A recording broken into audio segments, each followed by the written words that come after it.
Hello, and welcome to episode 8 of Sleep Unplugged. My name is Dr. Chris Winter. So excited that you could join us for our next episode, which is Trendy Topics in Sleep, Orthosomnia, Sleep Divorce, and Revenge Bedtime Procrastination.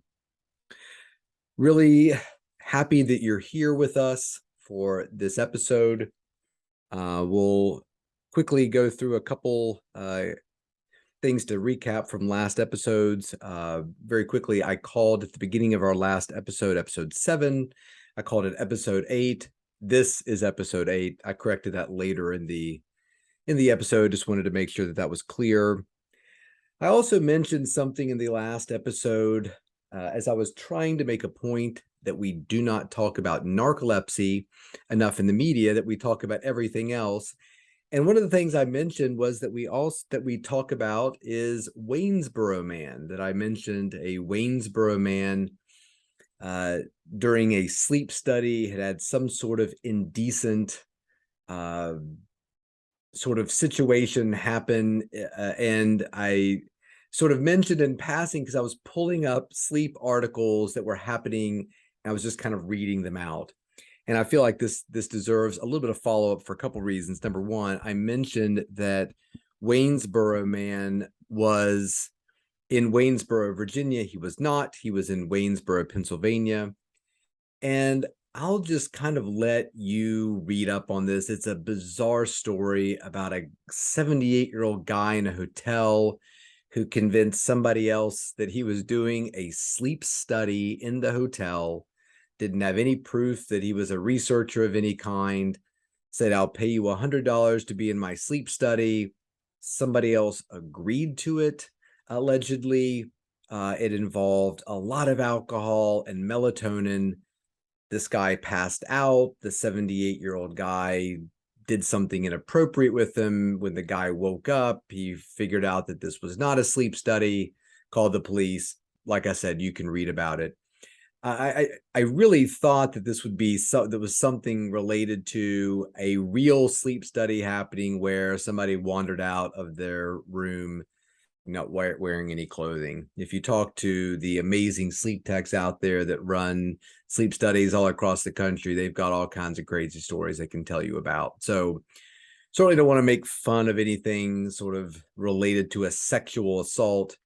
Again, my point was we talk about a lot of things, including Waynesboro, Pennsylvania man and the bizarre hotel, quote unquote, sleep study, but we sometimes just don't really refer to narcolepsy. And I did mention previously that I'd been in about 600 media, been interviewed about 600 times for media about sleep and had never been asked about narcolepsy.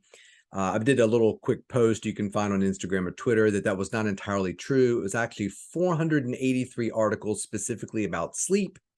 One of them from Prevention Magazine, an author named Alice Oglethorpe asked me some questions about what is narcolepsy. So kudos to Prevention Magazine for asking the question that nobody else seems to want to. So moving on, I wanted to bring in one little piece of viewer feedback, or listener feedback, I should say. Viewer, if you're watching on Instagram, I'm sorry, viewer, if you're watching on YouTube.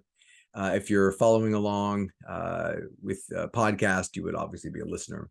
But I wanted to mention a comment. I made a post on Instagram this week about lavender. I grow it. I like the smell of it. I put it in a bunch of stuff. I spray it on my pillow before I go to bed. It's nice. It's a great way to end the day. And Sleep Fix Method, which is Diane Maceda, who you all may know from ABC News. She wrote a book called The Sleep Fix. Wonderful sleep advocate, wrote, "I love how you focus on this is a, quote, nice way to end the day rather than this is going to solve all of your sleep problems. The way lavender is hyped sometimes left me very frustrated when I tried it and still found myself with chronic insomnia. The fact that it didn't, quote, work for me made me feel even more broken. Thank you for your measured messaging as always." Yeah, I don't think there's a lot of things out there that are going to necessarily fix anyone's problem. And we're going to get into that in later episodes about what it means to be a supplement, to supplement a process that's already at a particular place versus fix. I've got a car that runs well. I'm putting this additive in the gas tank to make it run a little bit better, be a little bit more fuel efficient versus my car is stuck on the side of the road and somebody's selling me something I can pour in the gas tank that'll make the car run.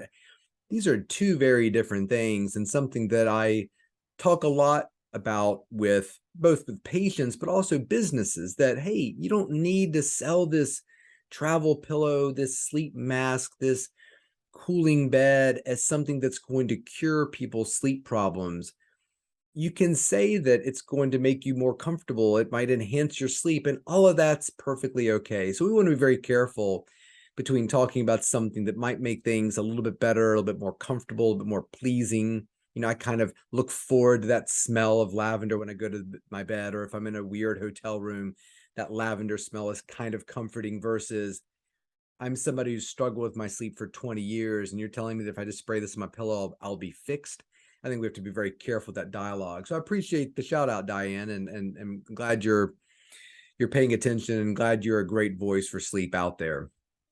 One other just quick announcement: my book, The Rested Child: Why Your Tired, Wired, or Irritable Child May Have a Sleep Disorder and How to Help, is coming out in paperback. My paperback release is August 16th. It's tomorrow. So if you haven't bought that, I hope you'll consider it now that it's in paperback. I do have another book. I'll just go ahead and mention it: The Sleep Solution: Why Your Sleep's Broken and How to Fix It. And if you want to follow me on social media, it's Dr. Chris Winter, Dr. Chris Winter, on Twitter, Instagram, and TikTok. So let's get into it. Trendy sleep topics. I sort of envision this whole thing is that you are at a dinner party and people are talking about political upheaval in a country you're not entirely sure about. And so as that conversation is happening and it starts to sort of dissipate and you're getting ready to start a new topic, maybe these are one of the trendy topics you could throw into that conversation and sort of maybe lead a discussion about something that other people have not heard of. Or if these things are being thrown about, you'll have a particular expertise that'll make you feel right at home talking about these trendy sleep topics. So the first one I want to talk about is orthosomnia, which is a fantastic term. It was coined by Kelly Barron and a group of researchers. I believe she was at Rush, or she's in Salt Lake City now. I believe that she may have been, if I can look it up right here. Yes, Rush University, I think, in Chicago, but I believe she's actually in Salt Lake City now. Wonderful behavioral psychologist, behavioral sleep medicine specialist. You can follow her at Kelly Barron, PhD, and that's with one R, Baron. But anyway, she did a study back in 2017, and they coined this phrase orthosomnia. So if you think ortho, think orthopedics, orthodontics, it has to do with straight and straight teeth, straight bones. But you can also think about it as in trying to keep something straight or keep it in line. There's something called orthorexia, where people have an unusual preoccupation with eating certain foods or avoiding certain bad foods. Forgive me if I'm getting that wrong. But orthosomnia was trying to keep your sleep straight. And what she was basically saying was, when they came up with this term, is that when they were doing research with sleep monitors, she found that a lot of individuals seem to be developing a problematic preoccupation with their sleep. So instead of, I guess you could think of it as almost like a scale. Sometimes you just hop on the scale, when you get up in the morning, you just kind of check and see where things are at. I've got sort of a number I've always had in my head that as I start to go past that number on a scale, I'm like, oh, I need to scale back on the tortilla chips and soft drinks kind of thing. We all have that sort of metric that we use. And what she was finding was, in studies that were utilizing some sort of, Fitbit, Jawbone, Fuel Band, Basis Band, Apple Watch, whatever, you were using it to monitor your sleep, that some people seem to be overly concerned about that. And it was creating its own kind of problem. So rather than the insomnia, can't sleep, it was the orthosomnia, I've got to have my sleep be perfect. So suddenly, sleep became less of waking up, feeling your best, and more about, did I hit that certain number on my sleep tracker? Did I get over 25% deep sleep? Some of these sleep trackers will actually give you a score, which is usually some sort of algorithm that is utilizing, how much did you sleep? Perhaps how consistent has your sleep been lately? How much, wakefulness after sleep onset happened? How much were you awake between the time you went to bed and the time you woke up? What were some other quality measures looking like? And they put all these things together and create a score. So people were getting really worked up about their score. And we see this sometimes with not only the patients that we work with, but I work with a lot of professional athletes. And I think that to be a good professional athlete, you've got to have a certain degree of competitiveness and sort of type A personality. And for some people, this sleep tracking score can bring out the worst of those things. So orthosomnia sort of becomes this term for, is the tracking of your sleep helping?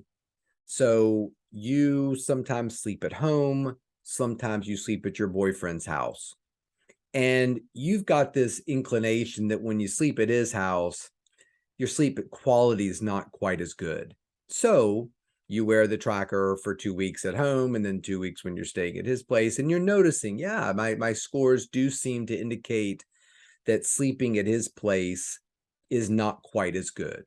I think that's a perfectly reasonable idea for using a sleep tracker versus, oh, I've got to get better than this score. I've had 3 straight nights of getting below 90 on my sleep tracker. I've got to get above 9. I think that those things can be taken too far. So when you hear the word orthosomnia, you can thank Kelly Barron. You can follow her on Twitter and understand that these trackers are meant to be helpful. They're not meant to be harmful. And I'll give you one real quick anecdote.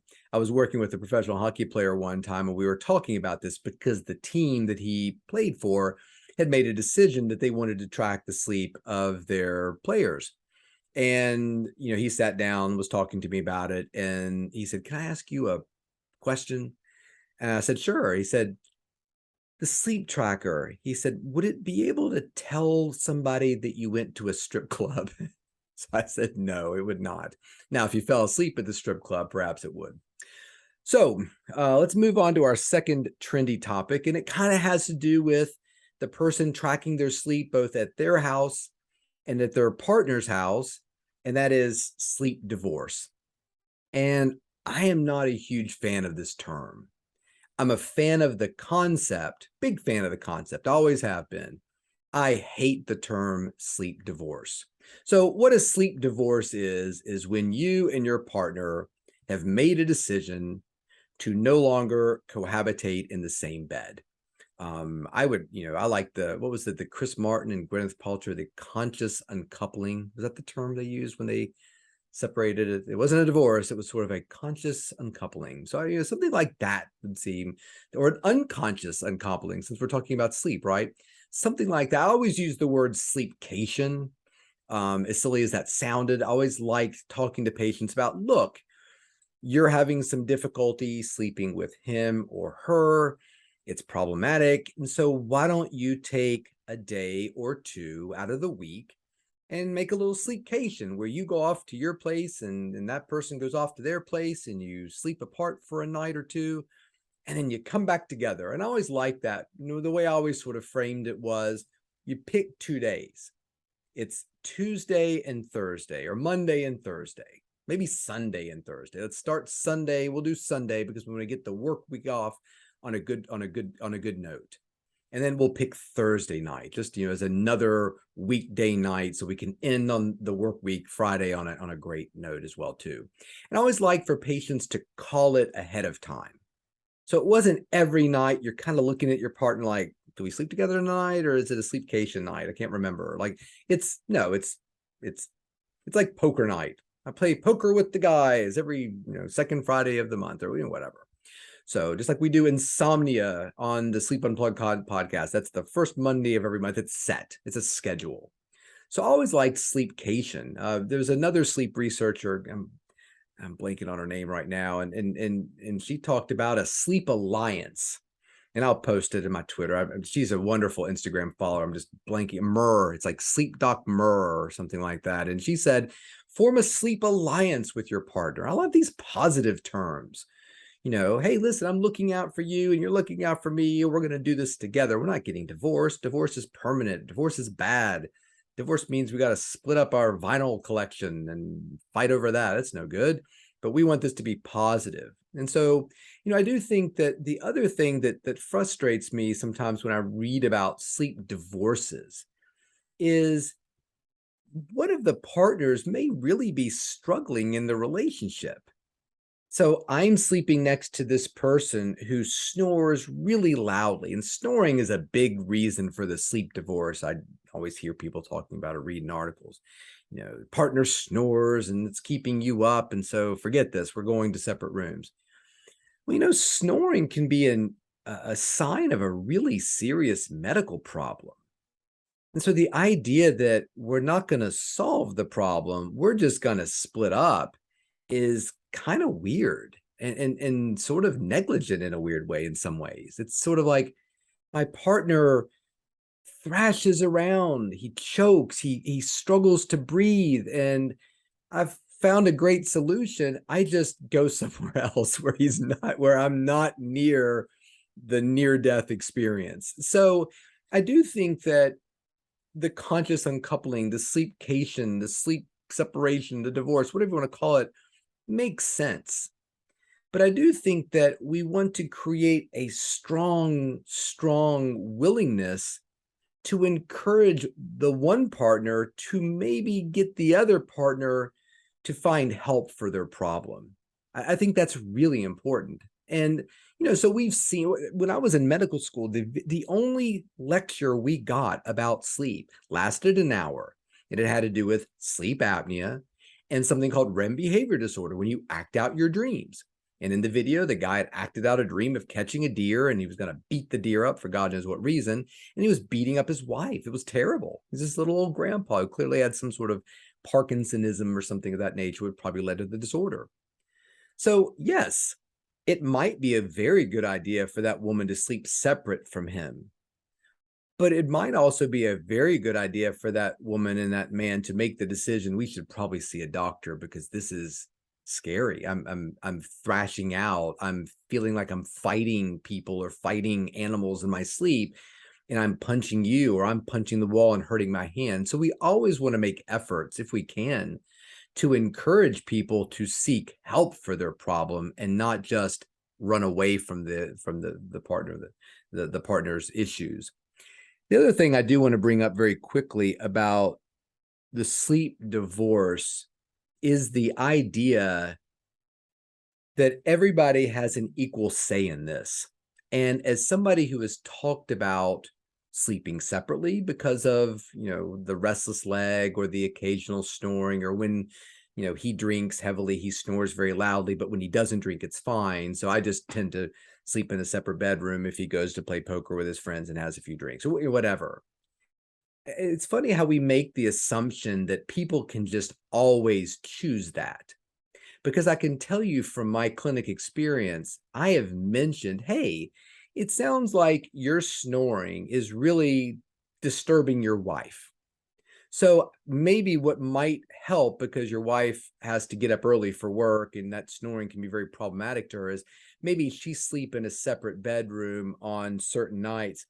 I have had that conversation literally just be shut down by the husband generally. I mean, it could be by the wife. I don't remember that ever happening, but I'm sure it could, where the husband's like, we're not sleeping apart. And you kind of look over at the partner and she's just kind of like, gives you this look like, I don't know what to say. There's nothing we can do here. So I do worry sometimes that when we sort of throw these things out there, we're not being considerate for people who may not have a say. I mean, I just had a very difficult night of sleep 2 nights ago. I got in bed. I am prone to having some restless leg. I don't treat it. It's like once a month kind of thing. I have no idea why it comes on when it does. But I got in bed last night and we were sitting there reading a little bit and I was feeling it in my arms terribly. And I said to my wife, I think tonight could be a bad night. And sometimes I'll just preemptively go downstairs to the guest bedroom. I've got this massive, heavy weighted blanket I put on my body, which feels wonderful when I have that feeling. And I just sleep downstairs. But she said, oh, just try it. It doesn't matter. If you're being bad, I'll kick you out. And sure enough, at some point, she said, you got to go. You're talking, you're moaning, you're moving around, you're really unsettled tonight. And when I woke up, I just felt like there were worms crawling all through my body. So we're having a dialogue. And I've said at some point, if I'm snoring too much or I'm moving around too much and this is becoming more of a I'll do whatever it takes, or I'll just sleep apart from you. But just keep in mind, not every couple has that sort of separate equal power to make that decision. That in some cases, there are partners who are saying, not only am I not going to get help for my snoring or my kicking and my punching or my restlessness or my talking or whatever, but you're staying right there beside me because that's what a partner does. And that's what we swore vows to.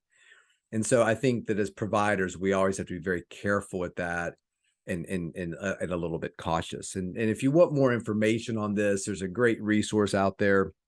Her name's Wendy Troxel.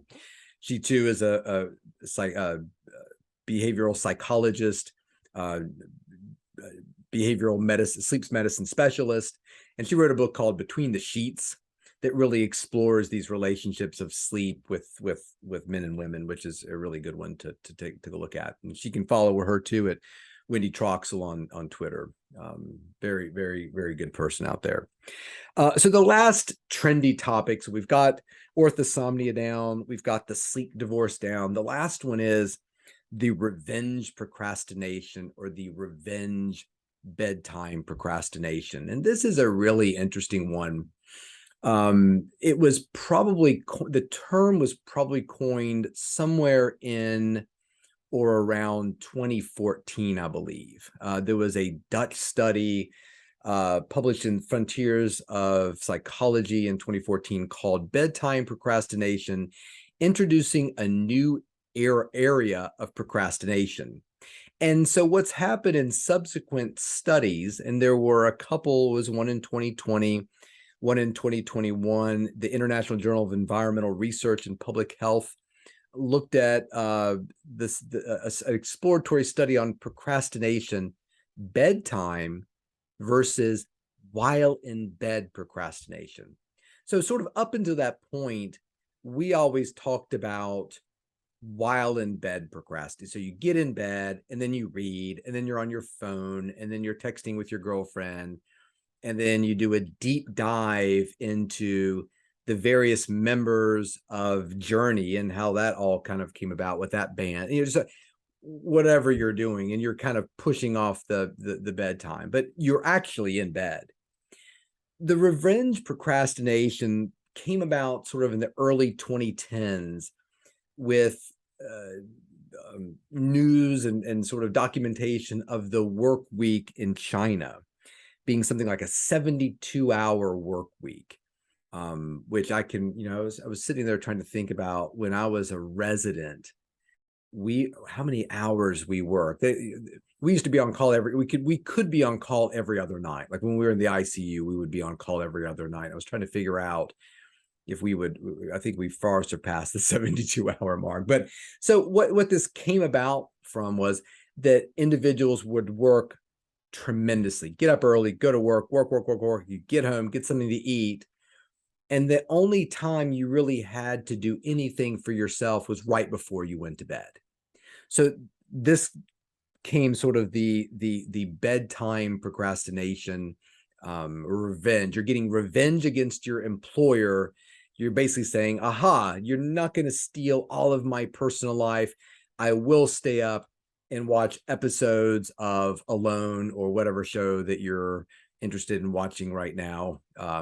We just we've just been watching Broadchurch. We watch a lot of PBS stuff every now and then, and every time we finish a show over the last, I don't know how many years, it said, "Oh, you might also like Broadchurch," and we just have ignored it, but we jumped in on it recently and really like it. So it kind of creates this question of, should we watch one more episode of Broadchurch, or should we go to bed, do what's right for our bodies, and start another work day tomorrow kind of thing? And so I've talked to patients about this for years. We never called it anything, but once you've gotten the kids to bed and you've gotten the dishes done and things cleaned up a little bit, maybe a little bit of work done to prepare yourself for tomorrow. Okay, it's 10:30. There's a lot of adults out there who have not had any time to themselves. And so I completely understand when you decide to pull the video game console out or watch some, frivolous TV. I think that's important. I think it's really important. And I encourage my patients, and I have for years, to talk to your partner about this. Because on the surface, it's kind of like my feelings about golf. I don't play golf. I am a doctor and I don't play golf. And I'm happy to. Hi, my name is Chris Winter. I'm a doctor. I do not play golf. I don't have anything wrong, a problem with golf. I think it's a really cool game. Maybe I'll pick it up as I get older. It's kind of fun to go out and hit balls on a range or something like that and socialize. But the biggest problem I had was, I'm going to work, Monday through Friday, and then I'm going to come home and say to my wife, as she's standing there with all these kids that I've created with her, why don't you just deal with them even longer while I go out and play a game that lasts like 7 hours or something like that? Like, I always thought that, why don't we have like golf that's like 3 holes, and you get points if you compete fast. Like the faster you can do the holes, that goes into your score too. Like that, maybe that would work. But I just never had the courage to say, look, I'm going to leave for another 7 hours. Like, I felt a certain responsibility. So I think a lot of people feel a little guilt when they say, hey, I want to watch an episode of Law and Order because I love Law and Order reruns. And I'd love to watch an episode of that. Can you watch the kids while I watch Law and Order, and just to have a little bit of down, or play some video games? I mean, I think video games are kind of silly, but that's not for me to say. And for some people, that really helps them rewind. So if you want to play some video games, play some video games. I think you should. But I think it's worth having a conversation with your partner. And the conversation can also go, and I know you need time. So if you can support me and let me have a little bit of frivolous time that doesn't cut time out of my bedtime, I want to make sure that you have that too, because we both need our sleep to be the healthiest versions of ourselves and our best parents. And if that sleep requires that we not only encourage each other to have our little frivolous time, but also sleep apart, no problem. And if you want to track your sleep, you can do that too, but don't get too worked up about the results of your tracker. So that's it. That's our quick talk about trendy sleep topics: orthosomnia, sleep divorce, and revenge procrastination. I want to thank everybody for listening to this podcast. If you want to follow me, it's at Dr. Chris Winter on Twitter, Dr. Chris Winter Instagram, Dr. Chris Winter TikTok. Really appreciate all the messages, trying to get back and respond to all of them. And if I don't get back to you right away, just hang in there. If you have questions, comments, criticisms for the show, please lodge them in there, and we will try to pick out a few for the show next week. Please like the show on whatever podcast platform you're using. If you have a little time on your commute to work today, writing a quick review, I would really, really appreciate that. That would be great. And in terms of my books, The Sleep Solution: Why Your Sleep is Broken and How to Fix It, and The Rested Child: Why Your Tired, Wired, or Irritable Child May Have a Sleep Disorder and How to Help. That's coming out in paper book tomorrow. Thank you very much. Your support of this podcast is really humbling and kind of overwhelming. We are really taking off. I really enjoy having you part of the Sleep Unplugged family. Until next week, sleep well.